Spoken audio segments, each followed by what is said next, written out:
She smirked. I'm keeping your last name even when you're gone. It sounds better. Treating identity like fashion. I told her brands expire, character doesn't, and she can keep the letters while I keep the peace. The only name that matters now. I'm Ryan, 31. I was married to Hannah, 29. For almost 5 years when she looked across the dinner table, swirled her wine and said, even if we ever break up, I'm keeping your last name. It just sounds better. She said it like she was picking a luxury brand, not sharing a life. Everyone at the table laughed, her friends. All polished influencers with matching acrylic nails and pre-rehearsed laughs. I smiled too, but something twisted inside me. That was the first time I saw her love come with a logo. Later that night, while she was removing her makeup in front of her ring light, she added casually, Hannah Bennett sounds classy. My old name, Hannah Doyle, sounds cheap. It's not about you, it's about presentation. Presentation. That word stuck. She started a blog the next week. Life of Mrs. Bennett. Every photo was staged. Morning coffee beside peonies. Candid shots of her typing inspirational quotes she didn't write. I offered to appear in a post once. She laughed. People don't care about husbands. Your background energy. That's when I realized I hadn't married a woman. I'd accidentally licensed my name to a brand. It didn't happen all at once, the slow drift from living to performing. At first, I thought it was harmless. She'd ask me to hold her phone while she filmed a quick clip of her coffee art or outfit of the day. But soon, everything we did had to pass the content test. If we went out for dinner, the food had to arrive before the lighting faded. Vacations weren't trips anymore. They were collaborations. Birthdays became opportunities for engagement. The camera was always between us, like a silent referee keeping score. She'd narrate our life like a reality show confessional. My husband works in IT, she said once, loudly enough for the waiter and half the restaurant to hear. Thanks to him, I can live freely. Living freely, I learned, meant spending money like it was imaginary. She wanted every moment to look effortless, even if it buried us in credit card debt.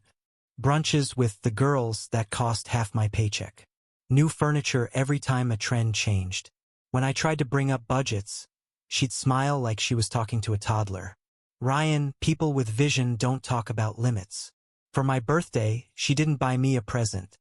She hired a photographer. A full-on studio setup, rooftop backdrop, matching outfits. The shoot was titled The Perfect Couple. She posted the photos the next day with a caption that made my stomach drop. My success is proof I picked the right name. There I was, cropped slightly out of frame, blurred just enough to make me aesthetic but anonymous. I'd become a silhouette attached to her branding strategy. Then came the launch party. Her friend Chloe had hit 10,000 followers. So of course, there had to be a celebration with champagne walls and neon signs that said, Manifest More. I tagged along, holding her coat while she posed. Even if we divorce, she joked to the crowd, I'm not giving up the name Bennett. It's worth more than my ex ever was. Everyone laughed. I laughed too, or tried to. But something in me split cleanly down the middle like glass under tension.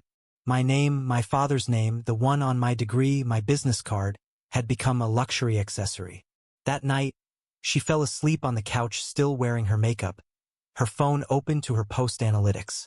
I sat beside her, scrolling through the comments. Sparkles, couple goals. Sparkles, he's lucky to have you. Sparkles, Mrs. Bennett energy. I stared at my reflection in her screen. A man reduced to a prop in someone else's story. The next morning, I stopped reacting. When she asked for another cute breakfast shot, I plated her food and left mine untouched. When she asked what I thought of her latest post, I said, looks professional. Inside, I was already building my exit quietly, brick by brick.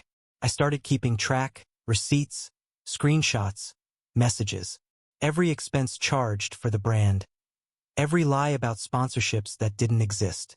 I made folders labeled household, business, personal, future-proof. She thought I was updating antivirus software. Meanwhile, she doubled down. New partnerships, fake collaborations, giveaways that were really items she'd bought and returned. She even started signing her emails Hannah Bennett. One night, she waved a glass of wine and said, "You know, if we ever split, people will still follow me. I'm the recognizable one." "Of course," I said, smiling. "But remember, every brand needs licensing rights." She laughed, not realizing she'd just heard her own foreshadowing. That's when the plan formed in my mind, not out of spite, but out of precision. If she wanted a brand, she'd get one. And she'd learn, painfully, what happens when a brand loses its license. It started with a casting call. A new streaming network was launching a reality series about modern successful wives. The pitch email was practically written for her influencers, curated lifestyles, and the illusion of empowerment through consumerism. Hannah read it out loud like scripture. They want confident women who balance career, marriage, and luxury. That's literally me. I smiled thinly. What about the husbands? They said spouses can appear if they want. It'll boost engagement. I'll pass, I said, not even hesitating. That single word detonated something inside her. You're sabotaging my career. Do you know how rare this opportunity is? I know how rare privacy is, I replied. Her voice sharpened. You just can't stand me being the star. She stormed out, slammed the bedroom door, and went live 15 minutes later. Ring light glowing, voice trembling just enough to sound cinematic. The caption read, "Breaking the silence. What it's like to love someone who fears your light." No names, no direct accusations. But everyone knew. Within days, whispers spread at my office. Colleagues looked at me differently, polite, distant. Someone even slipped a note under my monitor. "Hang in there, man." Friends texted vague questions. "Hey, everything okay at home?" We saw Hannah's post. It was genius, really.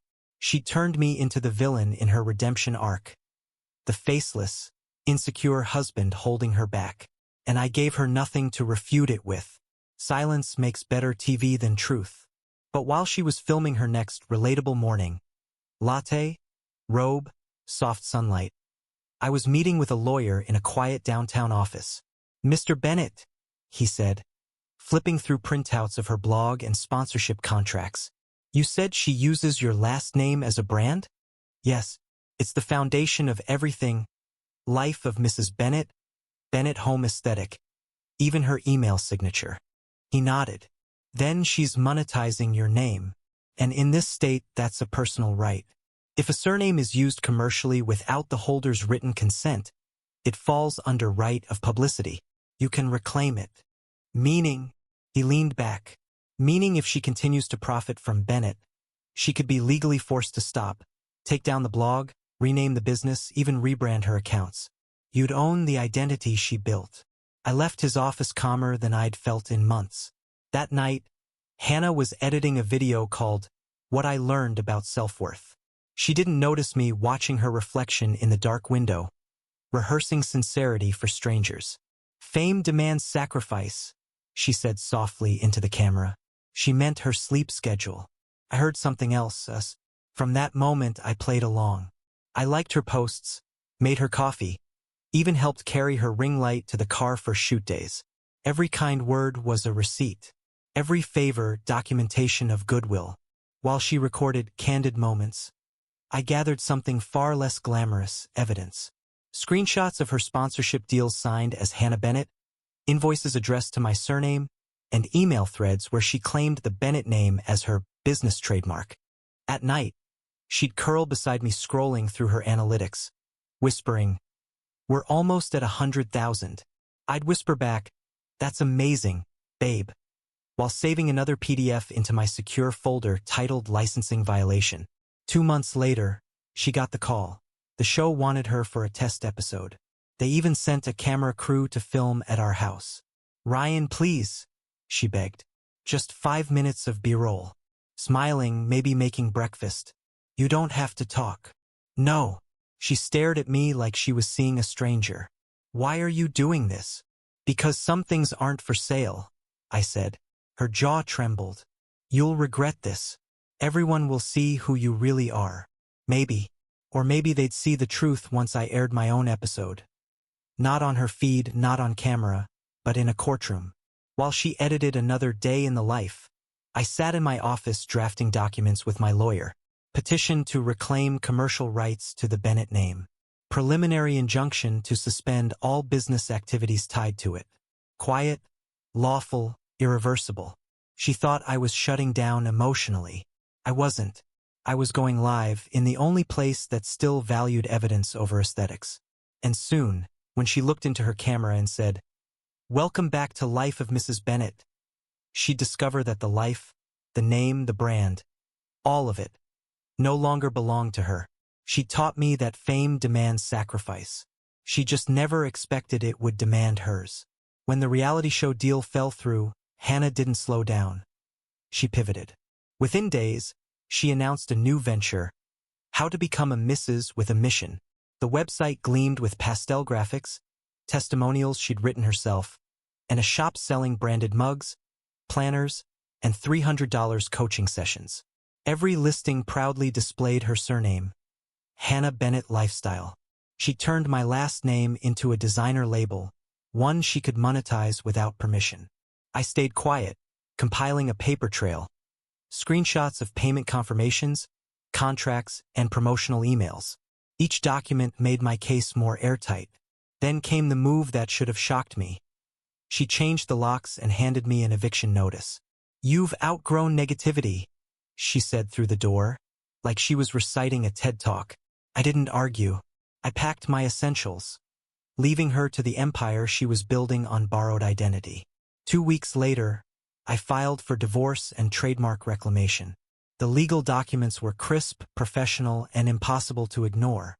The hearing date was set, and for the first time in months, I felt a sense of controlled anticipation. Courtroom day arrived. Hannah entered dramatically, dressed in a flowing white ensemble, her hair perfectly curled, and a small film crew in tow. She'd intended to capture a moment of triumph for her followers, a viral clip proving how she owned her freedom. Instead, she met a different kind of audience, a judge with zero patience for theatrics. "Ms. Doyle," the judge began, his voice steady, "you admit you are using this name commercially?" "Of course," she replied, smiling as if this was a victory. "It's my brand, my identity, my hard work."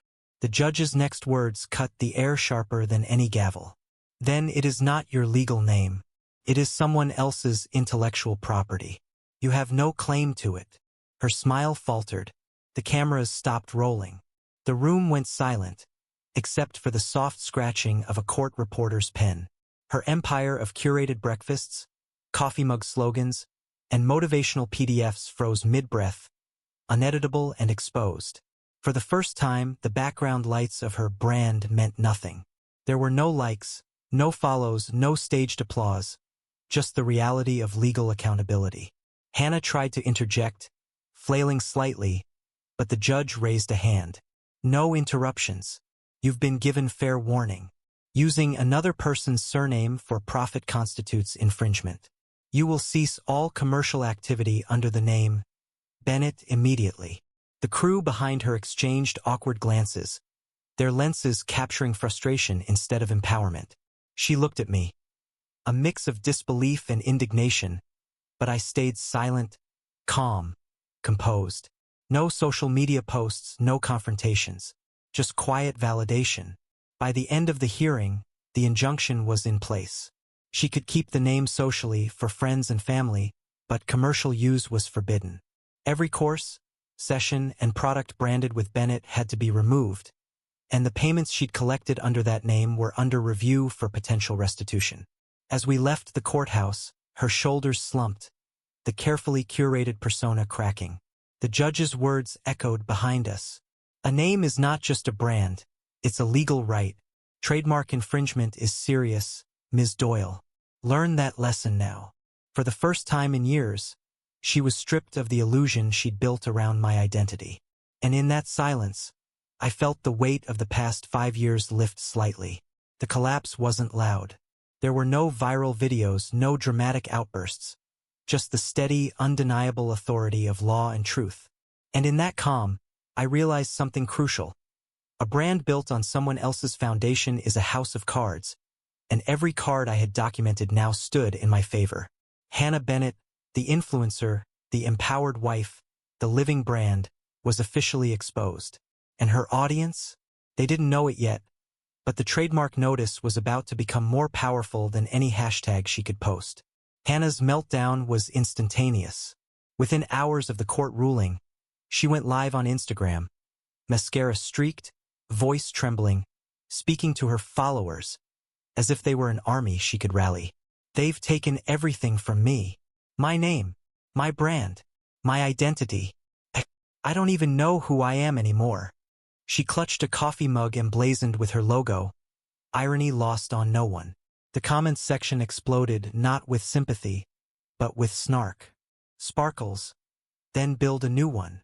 Sparkles or by another name on Etsy. Sparkles, try branding yourself as Hannah Doyle. Authenticity sells too, you know? Followers unfollowed in droves. Sponsors quietly dropped her. Affiliate partnerships vanished overnight. She tried pivoting, posting a carefully staged photo of herself with a smiling man at a cafe. The caption read, "Still Mrs. Bennett, still classy." But someone recognized the man. His wife, alert and unamused, slid into my DMs. "Thank you for the heads up. Guess we both dodged a bullet." It was a quiet, perfect moment of vindication. I didn't gloat. I simply acknowledged reality. Within a month, Hannah was without sponsorships, without a platform, and without the carefully curated empire she had built on my name. She emailed me a 6-paragraph manifesto, fury dripping from every line, demanding explanations, apologies, and restitution. The last line seared in all caps. "You ruined my life." I replied with a single, calm sentence. "I just gave you your real name back." I didn't expect her to read it with gratitude. She didn't, but I didn't need her approval. I felt the shift, subtle at first, then undeniable. A liberation from the months of tension, manipulation, and silent performance. For the first time in years, I could breathe. There were no staged photos, no viral confessions, no curated narratives. Just quiet, ordinary life returning to its proper scale. I started reclaiming routines. My quiet mornings, unfiltered weekends, and conversations that didn't need to be filmed. The legal paperwork remained filed, receipts stored, evidence cataloged just in case. But it felt almost ceremonial rather than defensive. I wasn't gunning for revenge anymore. I was asserting boundaries and claiming my space. Hannah's followers moved on to the next viral personality. Sponsors reallocated budgets. The hashtags faded into digital static. Meanwhile, my life slowly knit itself back together around reality rather than perception. I even found myself smiling at small victories. The first night I cooked dinner without worrying about whether it would be Instagram-worthy. The first weekend morning where coffee wasn't staged for an audience. And the quiet satisfaction of seeing her brand dismantled by the simplest, cleanest truth. You can't sell someone else's identity. No applause, no dramatic headlines, just peace. And in that calm, I realized the most powerful thing about a name isn't how it sounds online, how many followers it can attract, or the glossy veneer of success. It's the ownership behind it, the rights, the history, the life attached to it. For 5 years, I'd lived alongside someone who saw my name as a commodity. Now, finally, it was back where it belonged, and with it, so was a small, vital piece of my dignity. Hannah Bennett, or rather Hannah Doyle, could scream, cry, and post all she wanted. Legally, publicly, socially, she no longer had leverage. My name, my life, my story, intact. And for the first time in years, I didn't have to perform. I didn't have to post, like, or smile for validation. I simply existed, quiet, steady, unclaimed, and finally free. 6 months later, I sold the house, packed the remnants of my old life, and moved to Austin. The city felt lighter somehow, as if the air itself had cleared of all the staged perfection that had suffocated me. For the first time in years, I woke up without someone else's performance dictating my mornings. Hannah reappeared online under a new alias, Hannah Reborn, preaching about healing and reinvention. Her videos were polished, her captions poetic. She spoke about transformation, shedding old identities and embracing authenticity. I didn't comment, didn't follow. I just watched. Ironically, her new channel started getting flagged for using Bennett in tags and metadata, her old brand haunting her like a ghost. While she was busy remaking herself, I found joy in creation, not projection. Photography became my refuge. I spent hours walking the city streets, capturing light and shadow, the quiet moments no one needed to see online. When my first gallery showing opened, I nervously watched people move from print to print, lingering over the images as if each frame were a window into someone else's world. One attendee, curious, asked why I signed my prints simply, Ryan. I smiled, calm, and said, because everything I build now stands on its own name. Sometimes, late at night, I remember her words. Your last name sounds better. Perhaps it does. But the truth I've learned is richer than any aesthetic. Peace sounds best of all. She wanted a brand, an identity she could market, monetize, and display. I wanted quiet, dignity, and freedom. She chased followers, hashtags, and recognition. I reclaimed my story, my boundaries, my life. If she ever introduces herself as Mrs. Bennett again, I hope she remembers. Brands expire, trends fade, influence collapses, but character, integrity, and ownership do not. And in that quiet, behind the camera, away from staged perfection and public approval, I finally understood what matters most. The only name that ever truly needed protecting was my own. Peace. That's the legacy no one can take away.